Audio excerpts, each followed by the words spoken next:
Emma, this is all your fault. Violet, what are you talking about? How is this my fault? It's your fault because my husband divorced me. I won't let you deny it either. You'll take responsibility for this and I'll make sure of it. What? What on earth are you saying? Don't pretend you don't know what I mean. I'm making you take responsibility for everything that's happened. Responsibility?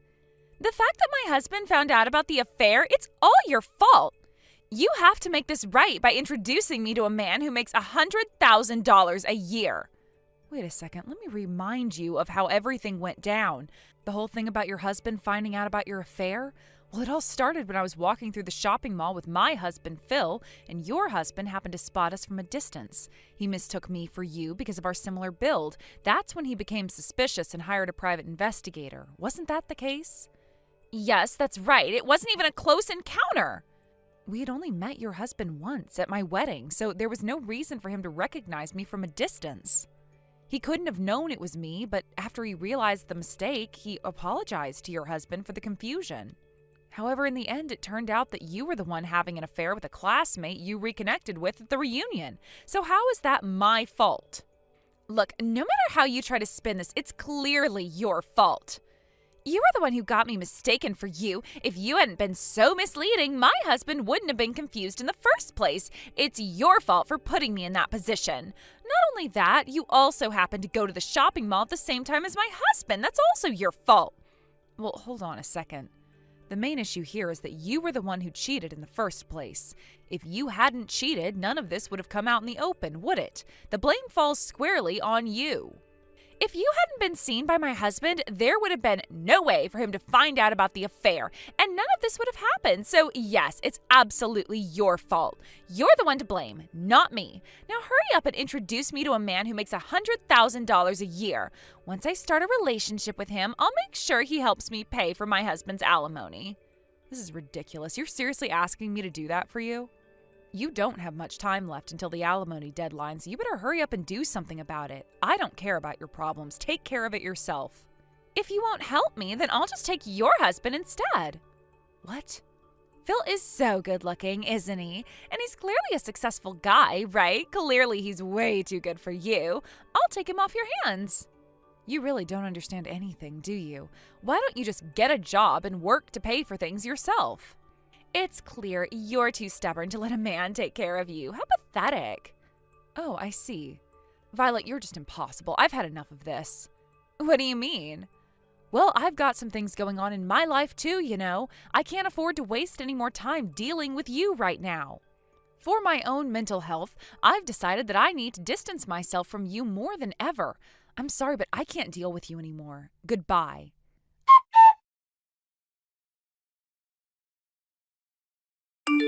I knew it. I'm a genius. I guess I'm a master of romance too. Or maybe both, huh?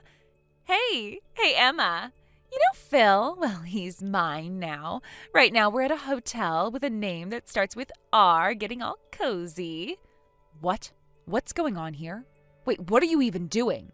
I'm telling you, I took Phil for myself. So you better hurry up and get a divorce and hand over Phil to me. Fine, I'll give you Phil. Huh? Are you really going to give him to me? Well, I'm not really in a position to say that anymore. Huh?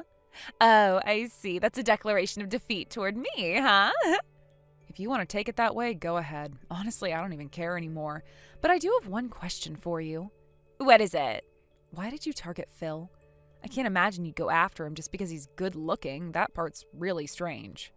Well, it's because you never introduced me to a guy with an annual income of $100,000, no matter how long I waited. So to make you fulfill that responsibility, I decided to take Phil, who's a handsome guy earning $150,000 a year. Huh? Phil makes $150,000 a year? That's amazing, right? He works for a big company, Company A, and became a manager at 29, right? With that kind of status, he's perfect to be my new husband. Phil's actually unemployed. What? Actually, I'm the one working at Company A, and I became a manager at 29 too. What about the $150,000 a year? Well, that $150,000 was probably the household income from about 2 years ago when Phil was still working and his father was still employed. Though to be fair, half of that income was from my salary. Wait, why is Phil unemployed? Phil used to work for a subsidiary of Company A, but about 6 months ago, his affair with an office clerk there was exposed. What? It wasn't like he got fired or anything, but after I found out, being married to the wife at the parent company made things awkward for him. He ended up resigning voluntarily about 3 months ago, around the same time I divorced him. What? You divorced him 3 months ago? Wait, what? Huh? Yeah, I divorced Phil 3 months ago. It was right around the time you were begging for Phil. Oh, speaking of which, wasn't it an office clerk from the subsidiary of Company A who Phil had an affair with? Hey, wait a minute. Could it be? Oh, you realized that too, huh? It was our cousin Rachel? Yeah. Can you believe it? Phil went after Rachel of all people. Rachel knew he was my husband, but I guess since he was her first boyfriend in her 20s, she was stubborn and wouldn't back down. It wasn't until I demanded alimony that she realized the gravity of what she had done. She paid the alimony, resigned from her job, and moved far away. Are you serious? Yeah, I should probably tell you this too, since it's indirectly related to you. What now? Remember how your ex-husband mistook me for you when he saw me walking with Phil at the mall? Well, the me he saw wasn't me. It was Rachel. Huh? I guess it's because Rachel looks so much like both of us that people mistake us for three sisters when we walk together. By the way, I wasn't even there that day because I had other things to do. When I found out and looked into it, I discovered that Phil and Rachel were having an affair. And that's how it all unfolded. I can't believe this. It all started because your ex-husband mistook me for you. What is all this? So, after my divorce, when you declare that you got the husband, well, I don't really care anymore, so go ahead and enjoy yourselves. Wait, hold on. This is all so overwhelming, but one thing's for sure. Phil has no money at all, and he doesn't even have a way to make money. That's right. He was always bad with saving money, so after paying me alimony, he hardly has anything left. What the hell? So taking Phil away didn't even matter at all. Why didn't you tell me sooner? Well, I never thought you'd go after an unemployed man. I mean, we were already divorced at that point, right? That's just awful, Emma! It's because all you ever think about is making men pay alimony. You could have found a job in 3 months, but instead, you've just been doing all this crazy stuff. What should I do? There are only 3 days left before the alimony payment deadline.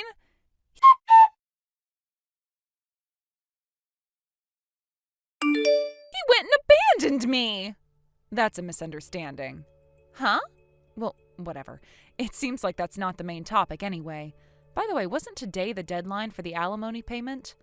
Could it be that's what you're talking about? Yep, exactly.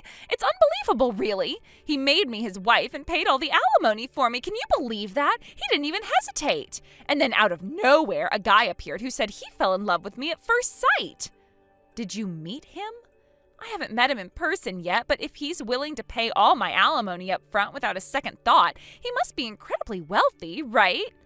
That's the kind of person who could definitely save me from this huge crisis I'm in. I'm pretty sure he's going to be the one to rescue me. He's my Prince Charming, and he'll swoop in to save me, no doubt about it. I just know he's got to be a handsome, amazing guy who's totally perfect for me. I think you might be setting yourself up for a bit of disappointment here. Huh? Are you jealous? Well, I guess it can't be helped. After all, from this massive crisis I'm in, I'm about to get swept up and become the miracle celebrity wife living in a life of luxury. It's not something anyone would expect, but hey, that's what's about to happen. Ugh. I really think it would have been better if you had just worked for yourself, don't you think? Jealousy is totally acceptable. Feel free to be as envious as you want. I'm fine with it. Oh, and by the way, I already sent the marriage registration yesterday, so by now it should have already been submitted to the office. Huh? And right now I'm on my way to my future husband's mansion to move in. Can you believe it? I'm about to become a celebrity wife. I'm about to be born anew, living a life of wealth and privilege. This is it, my new beginning. I don't want to hear any complaints if things end up going wrong, though.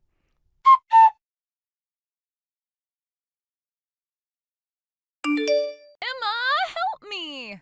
What's wrong now? I thought you were busy celebrating your new life as a celebrity wife. I figured you were probably sitting in a huge living room in your mansion, holding a glass of wine, toasting with your new husband, living the dream. Enjoying all the luxuries that come with it. Sounds like a perfect picture, doesn't it? It wasn't a mansion, just a regular house. Wait, so all that stuff you were talking about was just your imagination running wild? I see. Classic. But hey, you must have known about all of this, right? I heard that the marriage proposal actually came to you right after your divorce. But the job he had was too far away, so you didn't want to quit your current one, and that's why you turned him down. At least, that's what I heard. Oh, so it was that guy after all. He's actually the son of someone my father used to know when he was younger. He dropped out of university because he couldn't deal with the social situation there, and then he became a recluse. Now he's 39 years old and has never worked a single day in his life. I only found out all these details after I turned him down, and it's kind of concerning. Apparently, he's looking for a wife who can help him with his daily life, like taking care of him because he's worried about his future. He's never had a job, and he's looking for someone to manage his life for him. That's basically his profile. Another unemployed guy? And taking care of him? What does that even mean? Sounds like a lot of responsibility for nothing in return. But it seems he really did fall in love with you. What?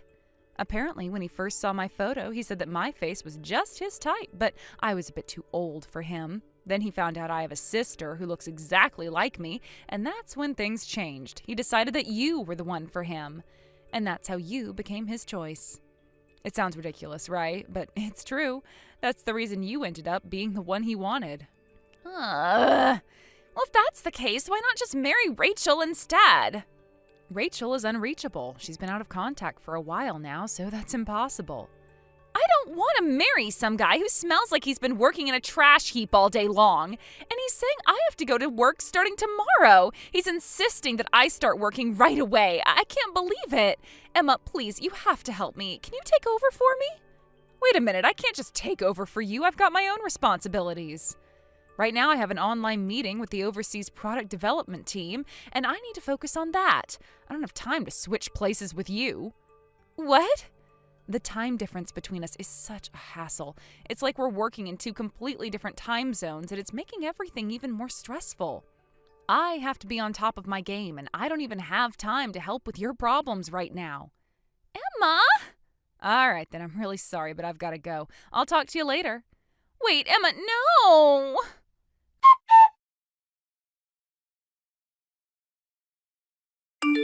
My parents divorced several years ago, and they each live in separate places now. While we still maintain basic contact, the family is essentially scattered, and the situation has created a sense of distance between us. It's not that we don't care about one another, but we've become so detached over the years that it's as if we're leading separate lives now. The communication is minimal, only when necessary, and the closeness we once shared is now a distant memory. This environment, where our family is fractured, has had a significant influence on my younger sister. She's always been free-spirited and reckless, living without much consideration for consequences.